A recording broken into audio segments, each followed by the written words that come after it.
Welcome everyone. Hope you're all keeping well. I'm Maria Pieri, the BSME 2020 Chair and Editorial Director for National Geographic Traveller and National Geographic Food too. We hope you've been enjoying our series of events. We've been doing online talks, webinars, live chats, as we continue to explore different ways to share content and ideas in support of our amazing industry. We hope you've also noticed we've launched BSME Education in association with Readly last month, tying in with today's webinar too. But I won't hark on about that now. We'll move on and then talk about it hopefully later whilst we're in discussion. So what's this all about? If you look at the latest stats, it will show a wealth of activity in children's magazines, but this tends to be very much on the younger market, and it's incredibly gimmicky or heavily reliant on brand backing. For example, even our own National Geographic Kids, there's Lego City, Disney Time, Star Wars, Fortnite, and all the rest. In terms of a younger audience, and young adults is what I'm really referring to here. What are we going to do to engage our next generation? Today, I'm joined by Bassi of The Week Junior, Clyne of Coolr, and Laurence Mozafari of Digital Spy, as we discuss how to reach that next generation. And I'm really trying hard not to say anything about Star Trek, but I can't help it. We put next generation on there. So for Star Trek fans, not quite about that, but we'll move it on. So don't forget, you can post any questions on the Q&A function at the bottom, and I will try and pick up on them and ask as many as we have. And I just want to start off, I think, with just handing over to our panel just for short intros. So for me, Anna's at the top, so I'm going to go with Anna Bassi of The Week Junior. Do you want to just say hi and just let us know a little bit about yourself and what you actually are editing and working on? Hi, I'm Anna Bassi. I'm the Editor-in-Chief of The Week Junior. So I joined Dennis Publishing 5 years ago to launch The Week Junior. So we're almost 5 years old now. And that has been an amazing journey. It's been a huge success and a really exciting experience for myself and everybody on my team. Since launching The Week Junior in 2015, we've also launched The Week Junior Science and Nature magazine as well. And we have even more recently launched The Week Junior in America, which we did in March, just as lockdown took impact everywhere in the world. So it's been a very exciting 5 years, not least the last 6 months. Fantastic, thank you. And what age range would you say that The Week Junior covers? It's for 8 to 14-year-olds, and it's current affairs. Fantastic, perfect age. Okay, thank you. And then straight over to Adam Clyne of Coolr. So I'm Adam of Coolr. I'm the CEO and founder. We are a social media agency working for brands such as Burger King, Pepsi. We work with Deliveroo. I've had around 20 years agency and media experience, prior roles. Before setting up Coolr, I was previously the COO of the Lad Bible. I also spent a couple of years at The Economist as part of an agency acquisition that they were involved with. I'm looking forward to the discussions for today. Fantastic, thank you. And last but not least, Laurence. Hi, I'm Laurence Mozafari. I'm editor of Digital Spy. I've been at Hearst, the overall publishing company for Digital Spy, for about 4 years or so now. Been editing the site for about 2 years. We recently launched a digital-only edition magazine, which is exclusive to Apple News Plus. I'll be banging on about that lots today. And lots of launches this year, to be honest. Newsletters, podcasts, spin-off franchises, and lots of exciting things to chat about. I was lucky enough to win BSME's New Editor award earlier this year, which was really great. And looking forward to chatting today. Fantastic, thank you. Great introduction from everyone. So I guess I'll just kick it off with, from my perspective, I just talk a little bit about my personal experience. I have 2 children, 14 and 12. And trying to get them to read anything at all at the moment is really difficult, let alone magazines. And I keep saying you have to open magazines. This is what I want you to be reading, because obviously this is part of what I do. So I keep putting them in front of them, but it's getting harder and harder to sort of influence them in that way. So in terms of reaching that audience, how do your titles or your experience show you that there is an audience out there for magazines of that age range? And how do you think we ought to be trying to reach them? So if I throw that over to maybe Anna to start. Sure. Well, obviously, I'm dealing in the younger end of that audience, reaching being for 8 to 14-year-olds. But I think actually, probably like most people, I've got an 11-year-old and a 14-year-old, so I'm quite I'm quite familiar with this kind of often interest in reading, actually, from two formerly quite voracious readers. They are definitely spending less time reading these days because there are so many more distractions. But I think in terms of what we found at the Week Junior, when we launched the magazine, there was a lot of scepticism, I would say, about its chances of success at a time when kids were spending more time on devices and kind of just generally choosing to use their spare time digitally rather than in print. But in fact, our experience has shown, I think, that by creating a magazine that not only takes its readers seriously, but really does kind of engage them in the world and real world events, rather than relying on those big kind of shouty entertainment brands or free gifts, cover mounts and that sort of thing. We've actually created a magazine that is designed to be read and sort of stands on its own 2 feet. I think that's really been the secret to success for us. And we've got readers as young as 6 or 7, and we've got readers as old as 85, but certainly within that 8 to 14-year-old demographic, we have a really real loyal fan base for the magazine. And what I really hope is that by instilling this love of reading and a love of reading with kids who formerly, we are told by their parents, were not actually that interested in reading anything. They were very reluctant. They couldn't concentrate. They struggled with it. It seems to have tapped into something that hadn't existed before, and it's all about curiosity for children, I think, and providing them with a reading experience that's genuinely made for them, rather than just made to kind of provide a quick fix or a moment of entertainment. It's actually offering something deeper than that. And we've seen a great increase in subscribers this year as a consequence of lockdown. As parents were looking for things to keep their kids entertained, and and of course we were concerned that maybe those readers would drop off again when they went back to school, but that hasn't been the case. So I think we have shown that it's possible to attract a young audience and keep them as well. And when you first decided to launch the title, how did you decide on which age range that you would sort of target? What research did you do to say, okay, yeah, that makes sense to go for that age range? Well, I think it was primarily because we knew that the Week magazine, which is obviously the kind of the parent title, and it's been about for 20 years now, it was being read by teenagers, and it was being used, and it still is being used in secondary schools as a resource. And we just felt that there wasn't anything. There's a lot of stuff out there for the preschool and sort of young. The primary audience, the young primary audience, but there really isn't very much out there for this age group. And and I think again it's simply because nobody really quite knew what to do with it, because it's easy to go with a Peppa Pig or Thomas the Tank Engine for the younger kids, but children of this age are they can read by themselves, so they need to be given something that they can read and they want to read. And we just felt that it's not only an age where they're able to be more independent in reading, they're becoming more independent in thought as well. And this was a really great opportunity to acknowledge that and help children kind of explore their opinions and explore the world and sort of figure out how to place themselves within it. So it really was, it was an open door, I think, to that market for us. And sorry, Laurence, I'm just about to interrupt your cup of tea there.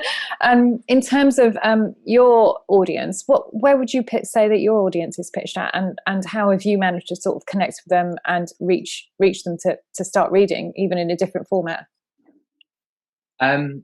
So I guess what I mainly say with Digital Spy is that our audience are connected by the fact we love entertainment, and they love entertainment, and obviously people of all ages watch TV, they watch movies, and they consume entertainment. So we're not just like laser focusing in on one age group. And I think I've always been quite a big believer that almost every piece of content that you produce has an audience. And I think certainly people like BuzzFeed in the past have delved super granular in that sort of level, but every piece of content you do has a potential different audience and can hit on different sorts of levels. In terms of our main age range, we're 25 to 34 is the lion's share of it, and we're lucky enough to be 50-50 male and female. I think there's sometimes the assumption because of the content we do, it's just lots of nerdy boys in their bedrooms, but no, it's I'm really proud to say it's gender neutral, and we've had quite a strong LGBTQ following that's kind of like built up through the site across the last 20 years. In terms of like focusing in, again, it kind of depends on the show. So like, as you might imagine, things around soaps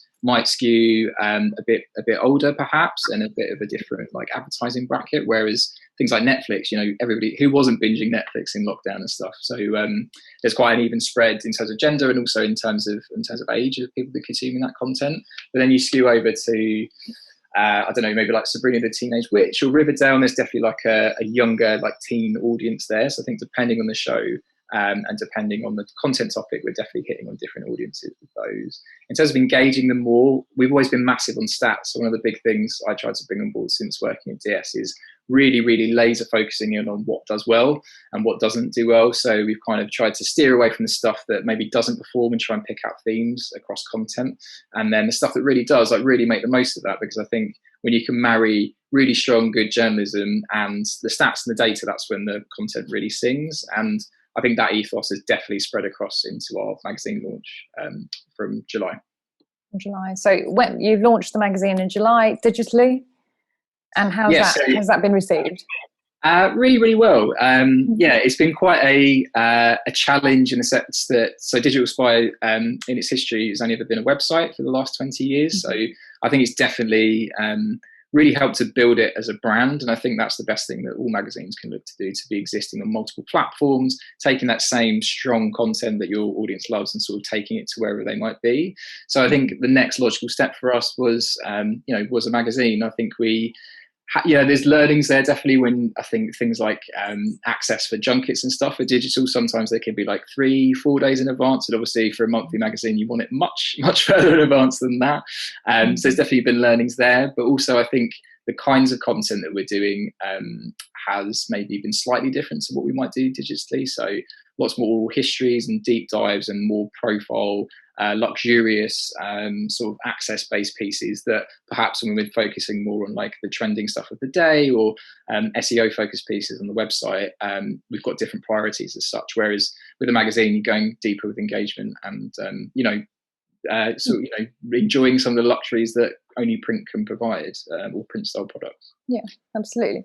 Adam, do you think that obviously they're quite different products, but both Laurence and Anna's, we've got one in print and one which is digital, but both are offering curated content. How is social media and social channels, which is obviously what we parents, unfortunately, making myself feel very, very old, always blame for the fact that, actually it's not as curated content. But is that a fair thing to say, that actually the magazine experience is being missed out on almost by some of the younger audience?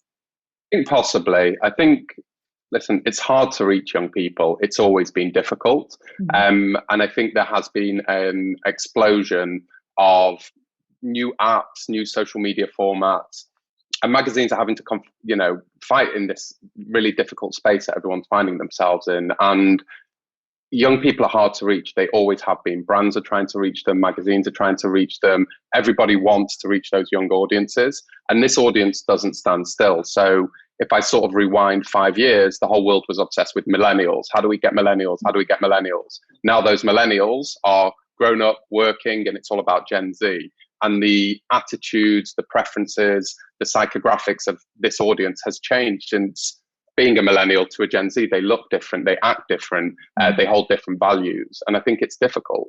I also think it's difficult because magazines are competing with everybody. They are competing with brands, they are competing with gaming platforms, they are competing with TikTok influencers, Instagrammers, popular culture. And it's getting more and more crowded and it's getting more noisy. So there's a lot of stuff going on. And, I think magazines have to find a way of becoming relevant again to this new generation and almost reintroduce themselves. And it might be that it's a hybrid model between print and digital, or it might need to become digital first. When I was at the Lad Bible, that was a social only publishing platform. Okay, they didn't have a magazine. They were born without the legacy and the heritage of having a printed copy.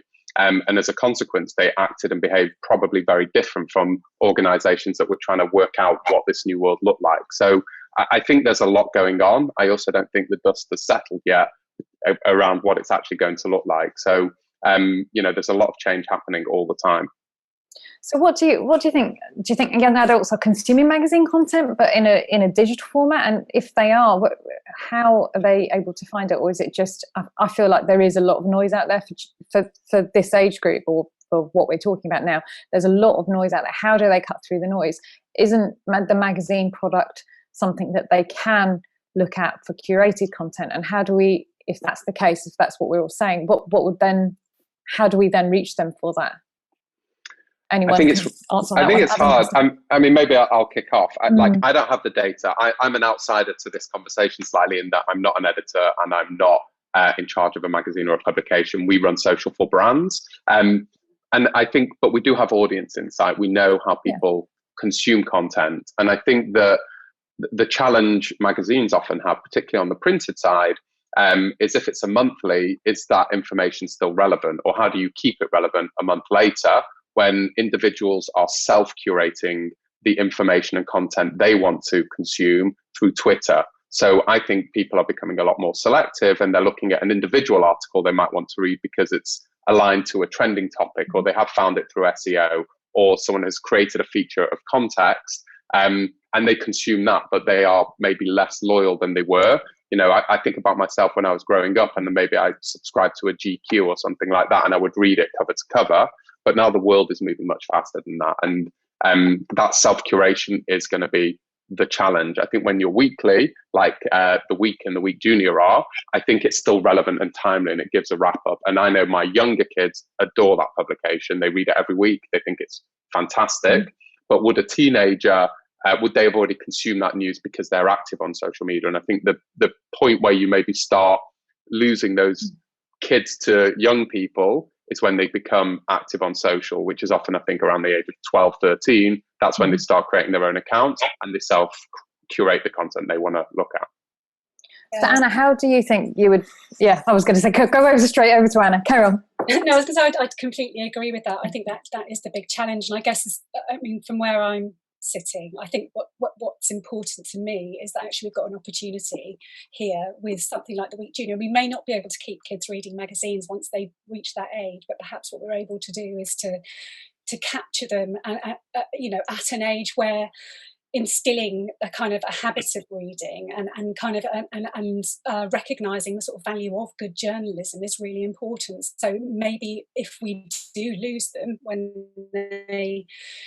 they reach their teenage years, and their time is fuller with other distractions, and they've got their own money that they want to spend on their own things, and that may not be magazines, because when children are younger, parents are doing all the paying, but as they get older, it's, a child is spending more independently. So we've got to think about that as well. But what I would hope is that what we do by creating something that really is worth reading and really does speak to them and that they value for quite an important period in their life is kind of instill that love of a magazine, so they may come back to it. I think we can't hope to keep them all reading magazines through their teenage years. There is just too much going on. What we can do is build the foundations that they can come back to as young adults, perhaps. And do you think, moving to Laurence, do you think that they are coming back? Obviously the millennials are sort of coming back, if you can say that they left, because obviously you're sort of almost targeting that next step. Are they coming back? Are we doing enough to get them to come back?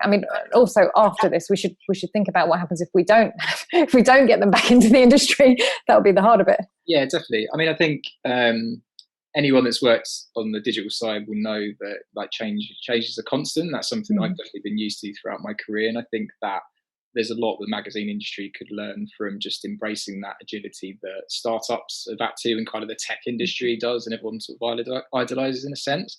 It can be scary, not everything's going to work, but I think something we've definitely done in my career with digital is, dropping the things that don't work, taking up the things that do, and trying lots of new things. I think, the thing is generally with magazines is that you've got a strong subscriber base, you've built up an audience, and I think there's a value in that audience. I think sometimes the constant chase of a new and younger audience you don't want to throw the baby out with the bathwater, essentially. So you've still got a valued audience there you want to make the most of. In terms of reaching younger people, I think a lot of the stuff that you do see on social and digitally, it's akin to the kind of stuff that magazines have been doing well for quite a long time. So you think of listicles, even collaborations between different influencers. It's you can see the history and the legacy between talent interviewing talent, for instance, or if it's a dress up and then a skit video that's happening on social. So I think magazine style content is always going to have a place, and I think it's about going to those platforms where those audiences are. So Glamour had amazing success after being a print publication for so long, made that move to digital, and maybe there was some raised eyebrows about the time, but they've managed to deliver it by doing a really big proposition around beauty on Instagram and probably reaching an audience that maybe have never heard of glamour. And I think it's really easy to, I don't know, I've definitely worked on in places at previous publishers where you can kind of rely on the same people on the team, or like sort of think tanks and stuff, which are like supposed to be the voice of youth. And I think it's a really, really dangerous territory trying to pin any sort of generation on one people, because they change so much. I see that within my team. Technically, I'm a millennial, but there's younger millennials than me, and then there's Gen Z, and the values do differ. So I think looking at the data, trying to like take that on board, value the audience you've got, as well as trying to appeal to a new one. But I think magazines do definitely have a place. I did a little bit of market research just before this in my own network on Instagram, and I'd say probably about a third of the people that responded to me said they do still read magazines, but I definitely saw the people that did. It was a proper lifestyle choice, and I know they kind of always have been, but maybe more so than ever. They were reading like Architect's Journal, or they were reading Little White Lies, and I think they were very, very into their niches, and they really, really appreciated the like taking a break from screens, taking a bit of a time to read. And I think those sort of people were probably definitely big readers, maybe book readers, and I think there's a little trend there. But I think the magazines that do it best are the ones that are offering a service that you can't get elsewhere, if that's like TV listings or recipes, or like a good evaluation of the news for a younger audience. I think leaning into that uniqueness is really key. So do you think, I mean, are there enough not teen magazines, but are there enough magazines out there even reaching those audiences? I mean, the Week Junior is fantastic that it's there. Glamour, it's great that it's there. We've got, Digital Spy, fantastic. But when you think about, in America, Teen Vogue, which actually had a really, really amazing audience, actually folded, and in effect, sort of, it didn't work, even though that was kind of quite niche and it ended up being quite political. Do we think that actually it's more to do with, as you just said, leaning into more the niche kind of how shall I say, niche things that people are interested in, and maybe that would try and bring them back? Adam, what have you seen with the kind of almost like on the social side of stuff, what people are looking at, where they're kind of moving into? I think for me it's about a digital first mindset, and I think the reason Glamour has done so well is they have become totally social and digital first in the way that they think, the way that they operate. You've got them doing digital front covers now, so regardless of whether they're doing a print publication in a month or not, they always have a front cover. It's always a celebrity. It looks and feels exactly at the same level as a traditional print publication, but it's built and designed for social, and that works really, really well. I think the interesting thing that Laurence picked up on was he said that magazines are well built for this kind of stuff and they're already doing this, but I think the industry has been slow to adapt still to social and digital as a mindset, and actually has allowed these influencers to eat their lunch essentially, because with the lack of these formats being done by publications, other people have stepped in and filled the vacuum and made them digital first. And so now you see magazines competing against individuals who are creating amazing content. They're verified and they may have their own audience and community of 1 million plus followers, and they are commercial entities in their own right. So I think taking the best out of what each publication does, and really rethinking it and reimagining it into the space will allow you to win in this space. But I think if you just try and transfer the mindset of we're a print publication, let's just reimagine that and doing the same thing but in this space, but without really adapting and being in tune to the platform that it's going to be, and it's not going to work. I look at the Washington Post, for example. They do unbelievable work on TikTok. They have one guy who is their dedicated TikTok guy. He's hilarious, and he is connecting this very old legacy publication with a very young Gen Z audience, but it works brilliantly well. And he's introducing the brand of Washington Post to an audience that's never experienced it before. This guy himself has become, famous in his own right for doing all this kind of stuff, but they never lose the magic of the brand. They're still talking about serious issues, but they're delivering it in a native way to the platform. And it's that kind of mindset, I think, that publishers and publishing businesses need to think about. To be able to reach them. Anna, are you finding that how's the Week Junior handling that side of stuff, the social side of stuff? Well, I guess the thing for us is that our readers, technically, most of them are too young to be on social media anyway. So we don't, apart from Pop Jam, which is a sort of a curated, carefully moderated platform for under 13s, we only use social media to reach parents. So the magazine is print first, and that has been our plan since the outset. But we will use social media to communicate with parents, adults, families, the people who are likely to be subscribing and paying for it, because we are trying to reach two audiences there. So, for example, we don't publish content on social media, but we might publish advice on social media. If we're covering a particularly tricky news story or something that we think would upset our readers in the magazine, we'll preempt that by letting parents know that there's something coming, and it's an important story. We'll explain why we've chosen to write about it, and we give some tips on maybe how they might want to handle it with a child if they're upset by it. So that enables us to have a conversation with the people who are paying for the magazine. And in terms of kind of communicating with our readers, we do, we seek their opinions on a regular basis. Again, in an online way, we have a big debate feature within the magazine, which is, that's in print. We get children to read up on a particular issue. They'll examine both sides, and then we get them to vote in an online poll. And that's our way of, there are all sorts of subjects covered there, and some of them are serious and some of them are far more lighthearted. But, that will give us a real steer in terms of knowing what our readers are concerned about and what they feel strongly about. So, no surprise, young people are really, really worried about the environment and climate change. And that comes over and over and again, in all our surveys, in our polls, and the kind of communication we get from our readers, and that sort of stuff is really helpful to us. So, we may not be evolving to exist online in the same way as these older brands for older readers are, but we are using social media and you're using it to inform the print, which exactly. is yeah. Absolutely. And Laurence, you talked about some of the features that were doing really well for you online. Are you finding that there are certain things that you think, actually, yes, these are, as you said, like Sabrina the Teenage Witch? I've watched that, actually. It's good. But Chilling how, Sabrina, right? Sorry? Chilling Adventures of Sabrina, right? Yes, Chilling Adventures, I know. I remember it from the old days, and when I watched it, it was quite a shock. It was like, as do I, that's our level of nostalgia now. Is kind of Chilling Sabrina the Teenage Witch is that's where our nostalgia window is. Yeah. For us adults, obviously we can see that there is that nostalgia, but how are you gauging how that content is doing well, and then saying, actually, this is the kind of, are you finding that for certain age ranges, for certain topics like Sabrina, you would tackle it slightly differently to how you would tackle it for, say, for example, the boys? Good question. I think we definitely have a brand tone and a way that we'd approach things. I think, as I touched on, we've got ethics and definitely ethoses that carry on through the brand. So I don't think we'd be massively concerned that, a younger person might be reading this bit of content, so we're, maybe going to stay away from more adult themes and stuff like that. So I think we're fairly consistent in that sense.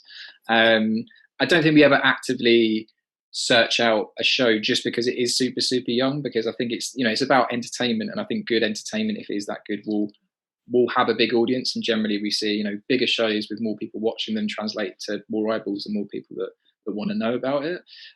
So I wouldn't say that we tailor the content to those younger audiences. Bear in mind they'll be reading it. But do you treat the content slightly differently? I'm sort of wondering whether the way that we're treating some of the content is changing because of the nature of the people reading it, almost because of the youth market as such. Are we thinking, okay, they don't have such a great attention span, should it be written in a different way? It's kind of that, I'm just wondering on that side of stuff. I think the most prevalent way that materializes is by reusing the content on different platforms. So Alicia Dixon, really big for BGT, perhaps an older demographic maybe watching that show, or a big family demographic, and we'll have an interview with her. We'll do a YouTube edit, which might be longer, and then we snip that down for a TikTok edit, which was 15 seconds of just her laughing, which went absolutely bananas and was published so long after the initial interview. And then we had the initial news lines in there that was used in a roundup in this month's issue of the magazine. I guess it's about tailoring that content to the platform. Not every bit of content can naturally live on every platform as best it can be. I know a lot of the best TikTok content, as Adam touches on, is created within the platform for the platform. And a lot of time with social, if you have that platform in mind first, it will probably do better there. But I think we definitely see if we can repackage that content for the platforms where those younger audiences are, and format it so it's more palatable to them, which are often shorter, more punchy, works on mute with captions is a lot of the time the secret recipe. So that's true for me as well. Was that saying? Works on mute with captions, definitely. Adam, what brands do you think are actually doing it well? I mean, in terms of like looking at how are we able to reach that market? Is there anyone out there doing it really, really well, apart from obviously the two brands that we have here?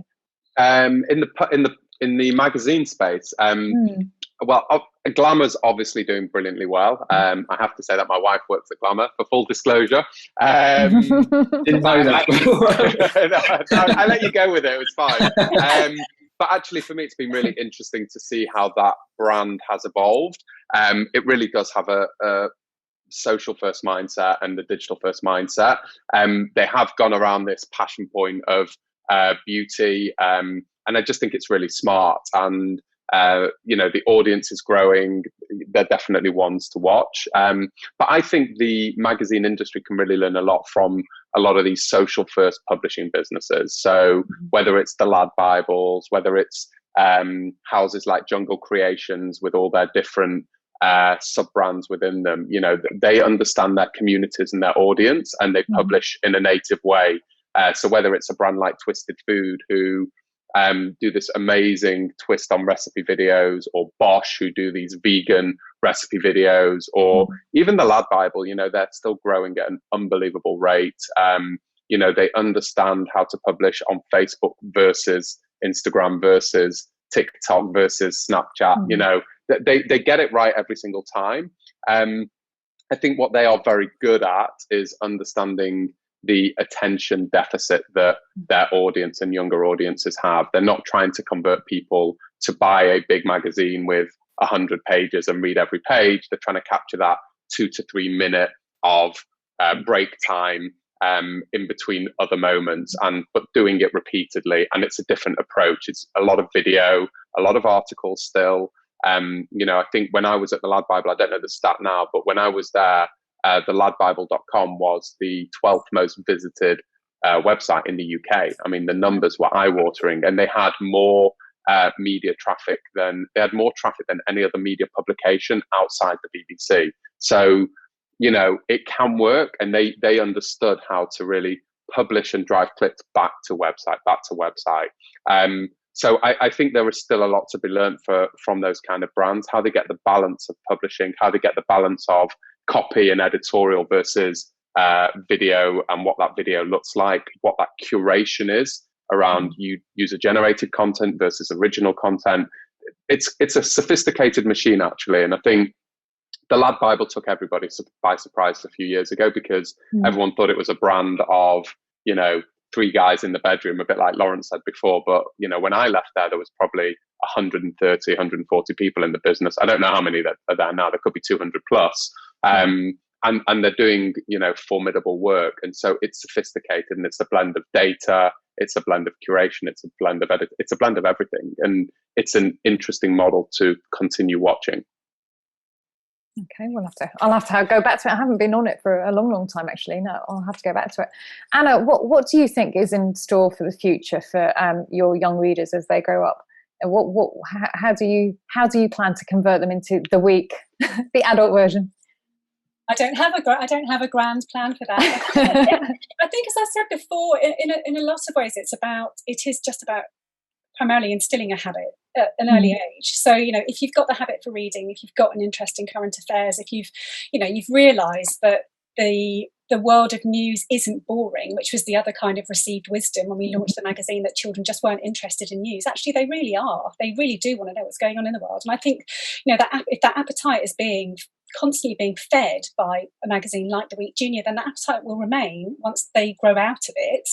And of course there is they could well make the leap directly to The Week magazine, but there is also, we do have an online edition of The Week as well, which might well be the halfway house. It's not just the content from the magazine. There's a lot more sort of digestible stuff on there, and explainers and lists, and it's updated daily, so it fulfills that requirement for more kind of current and more regular content, and then perhaps they'll move on to The Week. So I think there isn't a grand plan, but I think ultimately I really hope that we can sort of turn the trend around and just really get young people to value good journalism wherever they find it, whether it's in print or online, but to be able to see the difference between something that is well put together, it's well written, it's well curated, it's been thought about, and to know that that they can have an influence on that as well. Because I think the other thing that's really important when it comes to communicating with kids and also, with young adults and teenagers is taking them seriously and letting them engage in the process as well. So making sure they have an opportunity to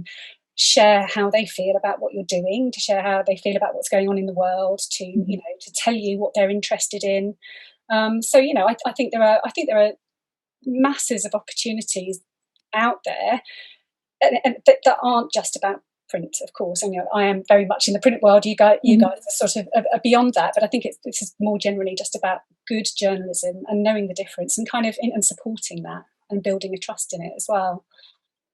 I think I was just going to pick up actually on the trust issue, because I think that is it's the secret sauce that magazines have and need to protect, particularly with young people. We are obviously living in an age of fake news, misinformation, conspiracy theories. It's chaos out there, and I think the curation and the independent journalism that magazines provide is critical in fighting this war. And it's actually young people that will either be seeking it out or need to be educated of the difference between someone putting out an article independently, just throwing out a load of stuff, versus well-researched journalism that's kind of got some backbone. But I think this next generation are really going to have to understand the difference. And I think a lot of that comes through the power of the individual brand of the publication. It needs to become a stamp of authority that says, this is a source of information that is trusted and is real.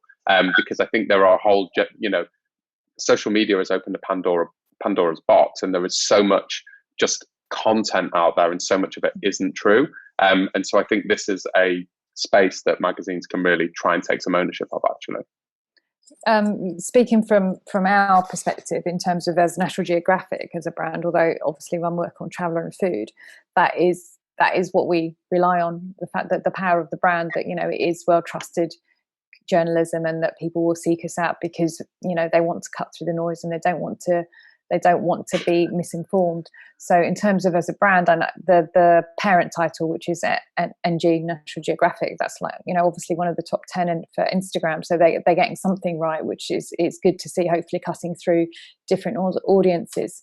For us, we are noticing that if we hold events or if we reach out to people, we will always have a kind of a small group that are of that kind of young age group. I think our brand in particular seems to attract any kind of wannabe explorer or traveller or scientist, and that's quite lovely to see. So I think if there's a niche, it seems to work quite well, and that space is good to see that that's still attracting people. And one of the things I was actually going to throw it to Laurence, although you don't have a print tangible magazine, you do have a beautifully designed magazine, and that's one thing that you don't really get with social or with different types of channels. Have you noticed the response from people on the fact that you've got something quite a beautifully designed product, which is one thing that you do have with print that perhaps you don't have online, but now you do because you brought those two things together? I've seen the great covers that you've been doing, and I think they're working well for that. I think that will have, how should I say, for me, I'm hoping that would touch that audience. And I don't know if you've had any response on that side. Yeah, definitely. I think that, visual, people interpret images so much quicker than they can interpret text, and powerful imagery is key. And I think that, as we touched on with Glamour, and I think so many other, Cosmo have done it, and Harper's have done it as well with digital only covers. I think they're a real marrying of those two ideologies together. Had incredible feedback from them, and it's been really, really nice to have that pulled together and to be leading on that. I think something we were particularly proud of was our Digital Spy Rising list, which was around the 30 Black British actors of tomorrow, and got lots of social pickup and lots of great feedback from the people included. It felt maybe not something we would have considered doing digitally before, but we had a bit more time to plan for the mag, and that landed really well as well. But yeah, I definitely, it's a different skill set, I think, and trying to make a powerful image that, resonates, grabs, you've got, people scrolling through a feed now, and you're trying to grab their attention to click through to find out what that main lead is. So yeah, it's a skill to it, definitely. And I think we have seen really good feedback, certainly from my network. And I guess kind of picking up on the trust issue you guys were kind of talking about a little bit there, it's something that has been quite key for DS since the site started. So we've always have the mantra that we don't do sources said stories. And when we've done research into the brand, they said, this is a quote we love to mention, but we are really proud of it. But they say, when we read it on Digital Spy, we know it's true. And sometimes that's meant, not jumping onto the sources said, slightly dubious, maybe tabloidy stories out there that could be quick wins, but then holding out to get our own quotes and to follow them up. And I think it's kind of about short-term wins or long-term gains. And I think, putting out that short-term, potentially clickbait or maybe like not 100% confirmed content, and it does get disproven, that stays with people and people notice that, and you burn bridges like that. Whereas sticking to the mantra of truth, of proper journalism long term, that pays dividends, I think. Yeah, and I'm picking up on that as well. I think the quality, I would say, when you do have curated content is far improved for that reason. And I'll almost throw that back to Adam and say, I think in terms of being able to reach that next generation, being able to somehow let them know that actually, this curated content, it not only is it something you can trust, but it's something that is not just done by one individual, one influencer who at the moment might be a brand, but unfortunately might put a foot wrong because they just don't realise that they might do that. I think yes, but there's a few different aspects to consider on it. I think having factually perfect content here after the conversation is finished isn't great. So traditionally print lead times were much too slow. If I think about the fashion industry, it could be a 3-month lead time before that runway show would be in the print publication, and the world's moved on. If there is an influencer on the front row taking that picture there and then, so that whole industry has had to adapt. So I think that's the first thing to kind of consider as being relevant while the conversation is on. I think the second thing is to also not think about the publication as being the final arbiter of truth. I think truth is nuanced anyway in terms of the conversation and the perspectives of how people view situations. And I think what a lot of digital and social first brands have done really well is allow the conversation and allow that debate to happen rather than this is the single version of the truth, take it or leave it. Allow the conversation, but the brand should be part of that conversation as well. It can be there is tension there, there is difficulty because you don't want to be giving platforms to the wrong kind of people. But I think if you respect the community will filter that out anyway, and the community will drown out some of the noise. So I do think it's challenging, and I think these are the challenges that the publishing and magazine industry has to work through. Speed. Plus kind of relevance and getting it right. Yeah, it's not easy. Yeah, well, yes, we all agree on that. Definitely not easy. One of the things that the BSME is doing and something that I'm championing that we've launched for this year, you might have noticed, is the BSME education in association with Readly. Now, we're talking very much about how to reach the next generation in terms of actually reading the products, but we're also trying to reach them in other ways too, in basically engaging them and making it as inclusive as possible as an industry. Now, how do you think that the industry, why is it important, which I think is a bit obvious for us, but why do you think it's so important for us to do that, and how do you think that you'll be able to continue that in your own titles or brands or wherever you work? Are you able to see how that might move things on, or how you might join in, or what else you might like? How do we nurture the young talent? I guess I'm saying in a roundabout sort of way. Anna.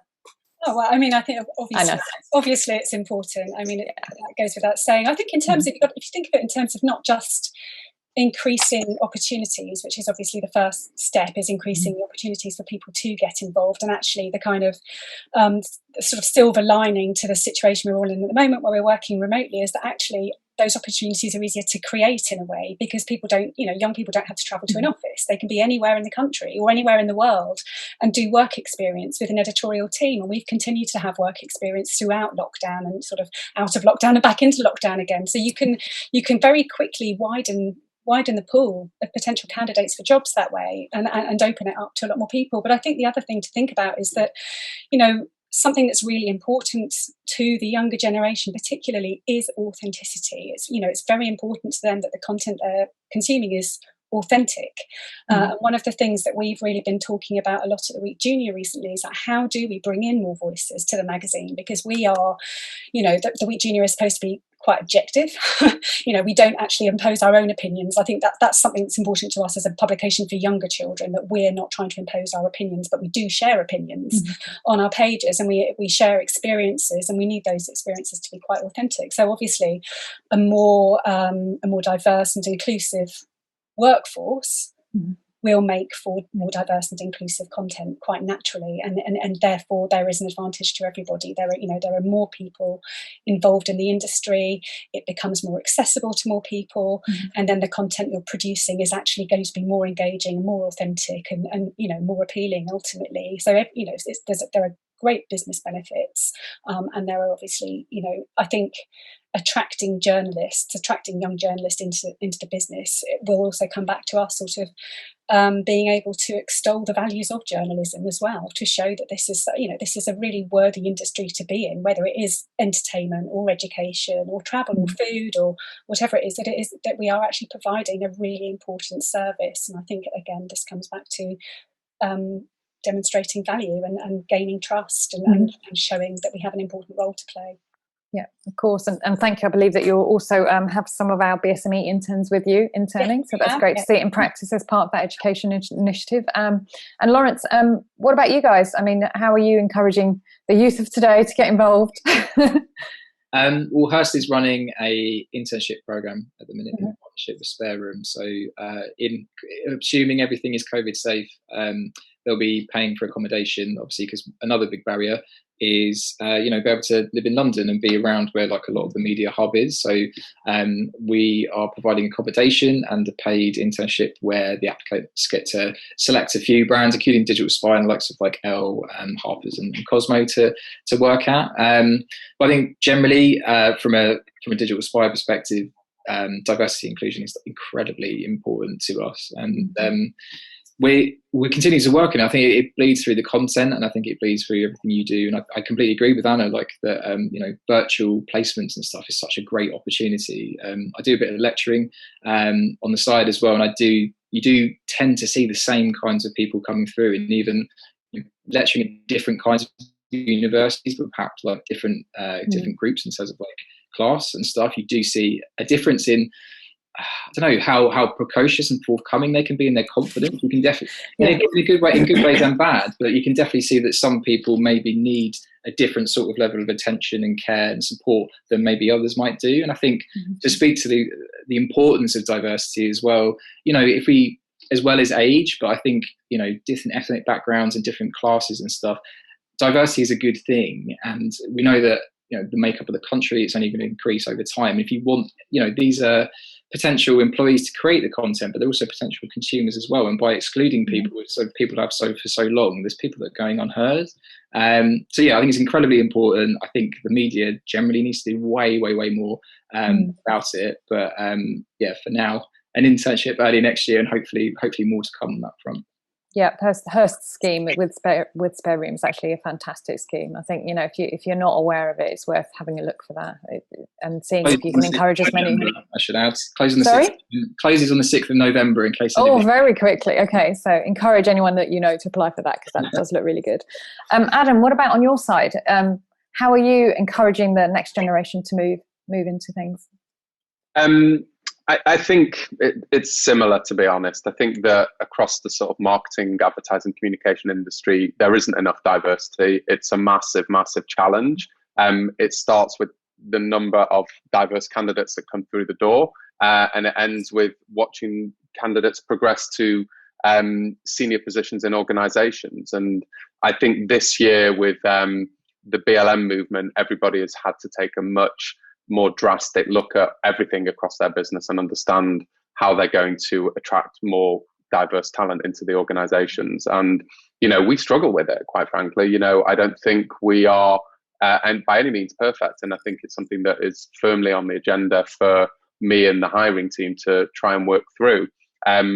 So, I think that it's an important topic, because I think without it, you lack the diversity of thought, you lack the kind of opportunities. And I think, like Laurence said, they're not just people working in the organization. They are the consumer. They are, you know, they're giving a perspective of different cultures, different sexualities, different races, different religions, everything. And if we want to attract, if you want to try and reach like Gen Z, these topics are hugely, hugely important, and probably more so than ever before. And I think that all the industries are having to radically rethink what they're doing. And I put our business into that as well. And we're still a young, small agency. And already I think we have diversity challenges. So, you know, we're looking at it hard and trying to work out how we improve, you know, on an ongoing basis. Just to add to that, we've at Hearst, we've had quite a lot of success with some internal groups. So we've got an LGBTQ group called Hearst Pride and Hearst Heritage, which is kind of more focused around ethnicity. And it's been really fascinating during this time to kind of hear personal experiences of staff that some people just couldn't comprehend or wouldn't have experienced at all. But also there's been a lot of like feedback constantly throughout the year in terms of how to approach editorial, like best ways to couch things. I think there's been so much learning there, and it's been so fascinating, so much generosity in terms of their time to kind of teach a wider workforce that might not be able to have experienced those kinds of things. But I think one particular thing that stuck with me, there was a member of staff that saw we had this organisation going, and then that it actually encouraged them to come and apply to the company. They said they wouldn't have done before, because normally they have to go to the company and start up this group and start up this sort of grassroots thing. But they said it was already happening at Hearst, so it made them it encouraged people starting working around diversity and making it a focal point, encouraged more diversity to naturally come on board. So that was a really, really great point. I was here. One thing that was interesting when I was at the Lad Bible, one of the initiatives that the founder of the Lad Bible did was he hired 2 16-year-olds, which made me feel really, really old. But he recognized that, I think at the time he was 25, 26 as a founder, and he recognized then, and he had a lot of self-awareness, Solly, and he recognized that the next generation thought differently, acted differently, and they were even more socially native than he was. And so he hired 2 16-year-olds. And I remember this big discussion at the time. I was like, what are we doing here? Like, what, like, these kids have got no experience. Why are we hiring them? But they had built huge Instagram followings personally, and they'd created these, they weren't influencers, but they'd created their own channels around sport and their passion points. And he wanted to learn from that. And actually in the interview process, their parents were part of the interview process, because they were a bit like, who's this company trying to hire our kids? And so, talent diversity comes from lots of different ways. And this topic today is about attracting a younger audience. It's not about hiring an intern. It's about hiring someone because of their set of experiences. And a 16-year-old, it's recognizing a 16-year-old has a different set of experiences on social and content, consumption, creation, curation, whatever you want to say. They have a different mindset. And I think lots of agencies like us and magazines and publishers like some of the other panelists, I think we can learn from this next generation. And so we shouldn't be thinking of them as junior members or interns that we're training up. We should be thinking of them as people who can teach us, because we all have a lot to learn, I think. That's excellent. That's a really good soundbite. Thank you for that. That also then brings me on to, well, we've got a few minutes left, but I just kind of wanted to touch on just your top 3 tips for what people can take away from this webinar, but also on how we can reach the next generation. It sounds like we ought to be hiring 16-year-olds. So that's the first thing. So don't be afraid to hire young people, or at least perhaps consult with them. Maybe if you're not able to hire them, perhaps consult with them. Anna, do you want to start us off? What 3 tips would you give to people to reach the next generation? I don't think there's going to be any great surprise, because it's pretty much all I've said. But firstly, take them seriously, treat them with respect. They don't want to be patronised, don't want to be spoon-fed. They are intelligent human beings, so let's treat them as though they are. Secondly, it's all about engagement. So again, engaging with that audience, whether they're informing your editorial content or your social media strategy, find out what they care about, let them express themselves, see what they're doing. use their expertise as well, and use that to shape your editorial path. Listen to what your consumers have to say. And then it's just all about the content, isn't it? Make sure it's authentic, make sure it's accessible, and make sure it's relevant, and especially authenticity, I think, because this age group, as young as the Week Junior readers are, they are very critical. And going back to diversity, actually, one of the things we've been working on or focusing on is, making sure that our pages really are as inclusive as they really should be, and that is woven into the fabric of the issue. It's not just a box ticking exercise, that we are genuinely kind of allowing every reader to see themselves and their family within that magazine. So, don't be or do be afraid, I would say. They're very critical. They will tell you when they don't like things, and they will ditch you if you don't do often. Often. Adam? Top three things? Top three things. Top three tips. I think try new things, take risks, innovate, don't be scared of failing. I think there was an old mantra that always said, if you always do what you always did, you'll always get what you always got. I don't think that's true anymore. I think you'll get less. So I think you have to try and do things differently. I think test and learn. You don't have to throw everything out, but just try new things on the side. Try and moving. Carve a little bit of time and attention to try that first TikTok out, see how it lands, do a YouTube film, build a podcast, experiment. And, I think my best tip would be have fun. Like, the digital playground is an amazing sandpit for innovation, creativity. And I don't think people should be scared of it. I think they should embrace it, enjoy it. This industry has never been more exciting, and I think people should feel excited about it. That's great. Thank you. And Laurence, last but not least. A lot of similar stuff. It's good to know we're on the same page. I think authenticity is really, really key. I think definitely I've seen some magazines kind of go back to the build it and they will come type mantra, and I don't think that works anymore. As I've kind of said, going to the platforms and making the content that works for those places, and sometimes it could be the first place that they discover your brand. I think Cosmopolitan is a massive audience on Snapchat, and I know that sometimes that might be the first interaction that some of that audience might have had with that brand, but then that's still of just as much value, I think. I think, as you say, they've got real values, and I think concerns, and they're very, very progressive. So I think don't talk down to them. I think, as we touched on, and as Adam said, there's like a definitely bit of mutual learning to be had there, rather than just these are people that we're going to broadcast to. And I think research, I'm massive on the data. I think like looking into it, learning from it, learn fast if you can, and go from there. So I think authenticity, data, and and I guess don't build it and they will come. Go to them.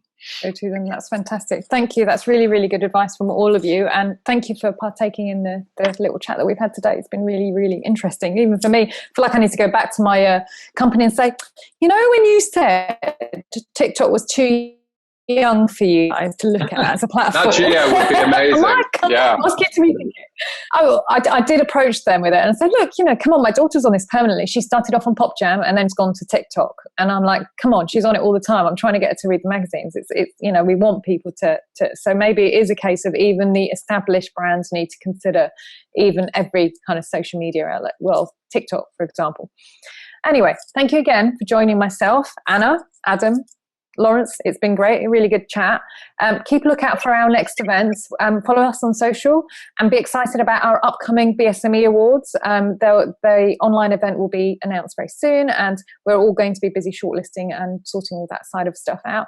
And look out for our next webinars. If you've got ideas that you'd like for webinars, then do send them across. We'll be interested in hearing about them. And that's it. Thank you very much, guys. All the best until next time. Thank you. Thank you, everyone. Take care.